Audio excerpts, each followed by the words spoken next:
Muy buenos días, queridos alumnos, queridos suscriptores, queridos amigos. El día de hoy nos toca hablar de plus que parfait. Plus que parfait, traducción en español, pluscuamperfecto.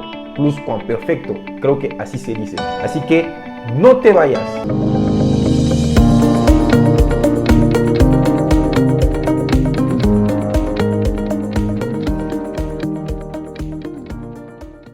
Le plus que parfait es el pretérito pluscuamperfecto. Se utiliza en francés para expresar una acción que tiene lugar en un momento anterior respecto a otra acción pasada.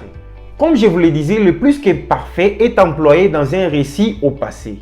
En principe, à l'imparfait, au passé composé ou soit au passé simple, pour renvoyer des faits ou des situations qui ont eu lieu avant le moment du passé que l'on rencontre. Voilà. Alors, voyons voir un exemple, s'il vous plaît. Lors du concours des talents, Louise a joué sans faute un morceau difficile à la flûte. Elle avait beaucoup travaillé avant de pouvoir jouer le morceau parfaitement. Ahora veamos el uso de plus que parfait. Cuando se usa. Entonces, se emplea para expresar acciones pasadas que preceden en el tiempo a otra acción pasada. Utilisation de plus que imparfait. Le plus que parfait indique qu'une action précède une autre action dans le passé. Elle avait beaucoup travaillé avant de pouvoir jouer les morceaux parfaitement. Voilà, très simple. Alors, la partie la plus importante est comment pouvons-nous conjuguer le verbe au plus qu'imparfait? ¿Cómo podemos conjugar los verbos en este tiempo pluscuamperfecto? Veamos esa tabla, por favor. On forme le plus que parfait avec l'auxiliaire être ou avoir à l'imparfait, suivi du participe passé. Para poder conjugar los verbos en este tiempo plus que imparfait, lo que necesitamos los verbos auxiliares être o avoir en el tiempo copretérito que se le llama imparfait, seguido de su pasado participio del verbo principal.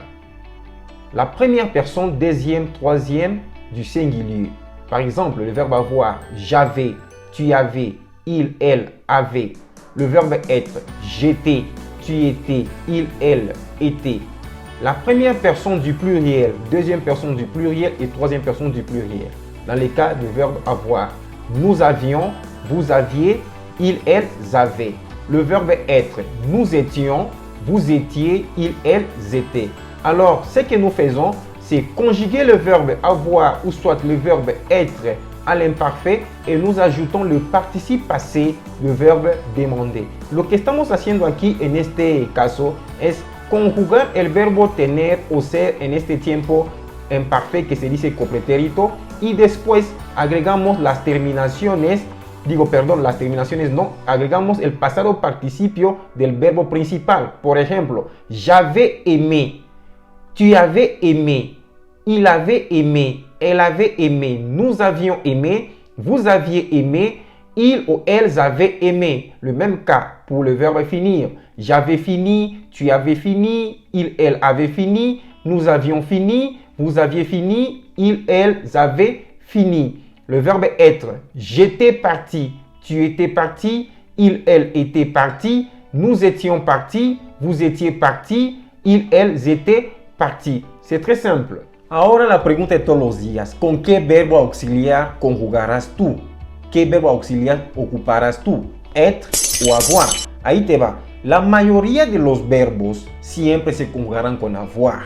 Es decir, conjugarás avoir al imparfait más el pasado participio del verbo principal que te están pidiendo. Por ejemplo, j'avais mangé. J'avais fini. Entonces, lo que estamos haciendo es conjugar el verbo avoir al imparfait más lo que es el pasado participio del verbo que nos están pidiendo. Tú ya sabes cómo sacar el pasado participio de los verbos. Por ejemplo, los verbos que llevan ER al final, se le quita la R y se le agrega el acento sobre la E. Los verbos que terminan con la IR, se le quita la R y se queda con la I. De todas formas, aquí abajo te dejaré lo que es la lista de los pasados participios y de los verbos de movimiento. Entonces, regresando al verbo être. El verbo être siempre se ocupa cuando estamos hablando de los verbos de movimientos. Estos verbos de movimientos nada más hay 14 verbos.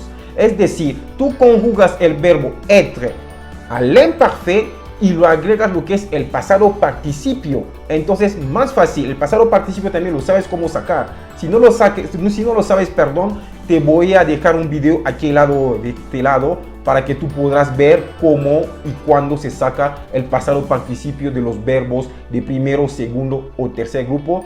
En los videos anteriores ya habíamos hablado de eso. Entonces solamente conjugas el verbo être al imparfait y lo agregas lo que es el pasado participio del verbo principal. Donc c'est très simple. C'est-à-dire que le verbe être, nous allons le conjuguer à l'imparfait et après nous allons ajouter le participe passé de verbe principal. Si vous ne connaissez pas les participes passés de verbe principal, je vous laisserai ici en bas une liste des verbes, comment trouver les participes passés de verbes du premier groupe, du deuxième groupe et du troisième groupe. Voilà, c'est très facile. Una vez más, aquí en la descripción del video te dejaré la lista de los verbos de movimientos que siempre se conjugarán con être. Es decir, conjugas être al imparfait más el pasado participio de los verbos que te van a estar pidiendo. Es muy fácil.